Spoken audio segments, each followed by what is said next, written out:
Does wanting to play Hogwarts Legacy make me transphobic? Because when it comes to that video game, everywhere I turn, I feel like I'm seeing some type of tweet or article condemning the game and its supporters. It feels like now, being a person who wants to enjoy the world of Harry Potter immediately brands you into being anti-trans, when in reality, I just want to play a video game where I can be a wizard. Does that really mean that I'm transphobic? Are you listening? Hey, welcome back, friends. Today's show is obviously going to be a heavy one, as the topic of Harry Potter has become extremely emotionally charged. There's a lot of hurt and misunderstandings surrounding this game, to the point that I've written this show 5 times now, and even after filming, I'm still debating whether or not this video is actually going to see the light of day. But through all of that, I keep coming back to this point that this channel has never really shied away from complicated stories. We've always tried to elevate the conversation and have a discussion versus an argument. And that is what I want to accomplish for today's show. I want to invite you on a journey. For me, very few things have impacted my life as much as Harry Potter. When I was a kid, I hated reading. My parents tried everything, and it wasn't until my teacher brought in this book on tape that I don't know how to describe it. Like it captured my imagination so much, and it taught me how powerful storytelling could be. I rushed home and begged my mom and dad to buy me that book, this book that transported me to a world that I so desperately wanted to be a part of. Mind you, here are my parents with a kid that refuses to read picture books, and now he's begging for a book that's larger than most Bibles. But to their credit, they got me the book. And even though our church at the time condemned that book, and they warned my parents that it would send me down a road of witchcraft and wizardry that would ultimately end up with me going to hell, my parents continued to support me and buy the books as they came out, because at the end of the day, I was reading. I would daydream for hours of what it would be like to be a wizard at Hogwarts. I would steal my family's broom and I would fly around the backyard as if I was playing Quidditch. I was so lost in this world filled with magic. Fast forward many years later, and I was able to go to the Universal Wizarding World of Harry Potter. I was finally able to walk the halls of Hogwarts. I bought a wand from Ollivander's, and I was drinking butterbeer with my wife. And on that day, I felt that magic that I felt all those years ago just return. But unfortunately, that magic came to an end once the park closed, because Universal frowns upon people trying to live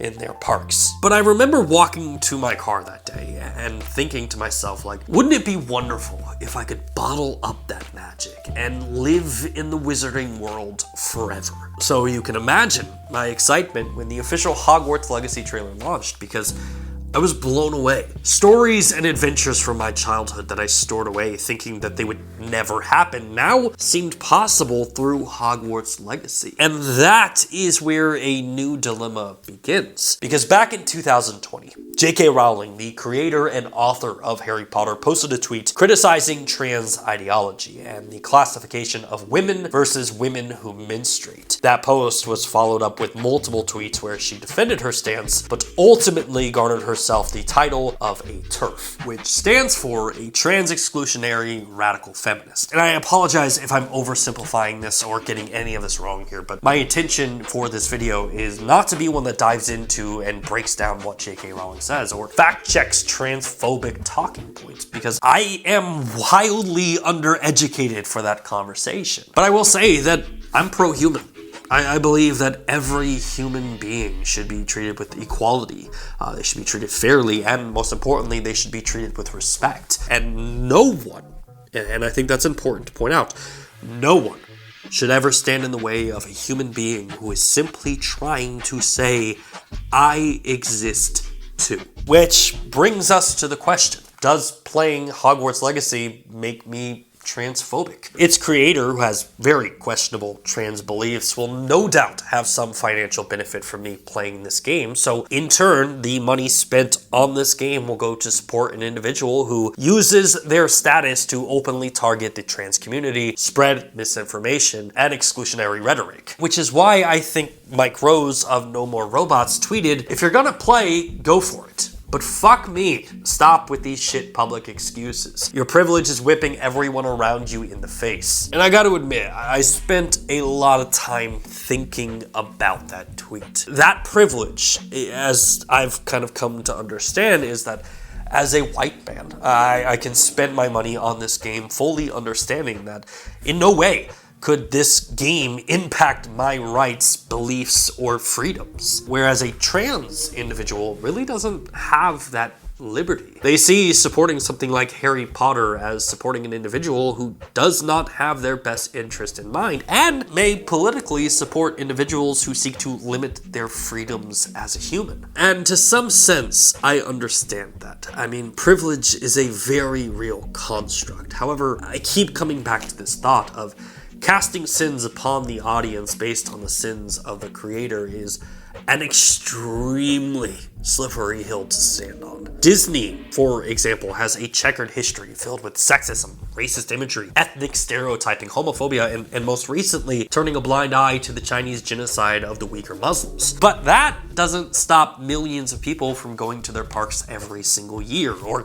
watching the latest Marvel movie when it comes to theaters, or even streaming content on Disney Plus. Based on that idea, does that mean all of those people are now complicit with Disney's acts? Activision Blizzard is ripe with controversy. Things like sexism, harassment, and let's not forget, Blizzard banned an esports player for simply stating "liberate Hong Kong." But does that mean that the individuals who are playing World of Warcraft, Overwatch 2, Call of Duty, or Candy Crush are now complicit in sexism because they bought those games that directly supported the management of that company? Your smartphone and electric car have cobalt inside of their battery. That cobalt likely comes from the DRC, where, last I read, 20% of the mines are using child and slave labor. Does that mean that every person who owns a smartphone is now pro-slave labor? And then let's talk about the WWE, an organization who for years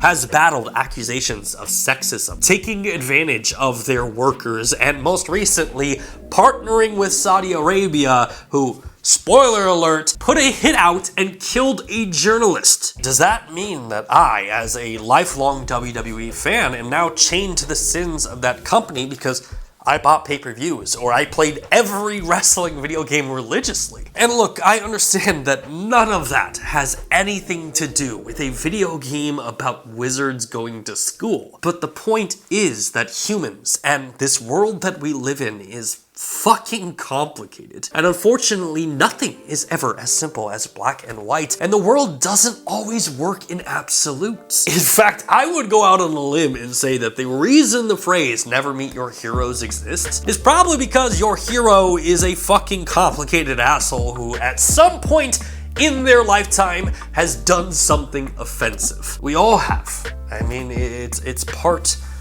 of being a human.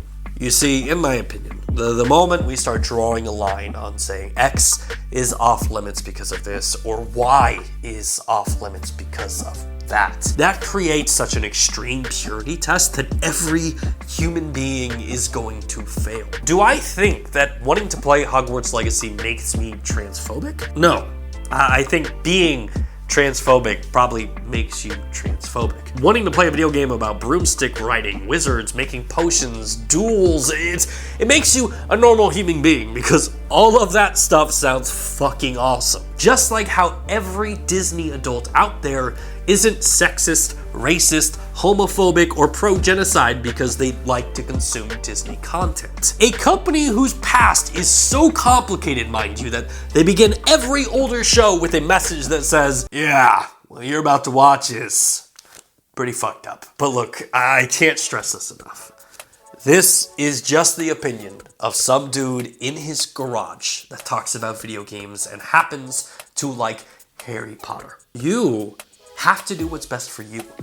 If you want to avoid this video game and protest it, then that is your journey, and I support you on that. As much as I would hope that you would support my opinion as to why I am playing this game. And to the members of the trans community, I hope this video at least makes it clear that not everyone buying this game is doing so as a personal attack on who you are as a human. And I fully understand that those are just words said in a video, and actions are more important, which is why I've also made a donation to Equality Texas in the same amount of what I spent on the game. I've spent a couple weeks trying to come up with a good solution to all of that, and that felt right. It's definitely not perfect, but it felt right. And I encourage everyone else watching this video to make a donation as well. I'll include a link to Equality Texas along with the Trevor Project in the description down below.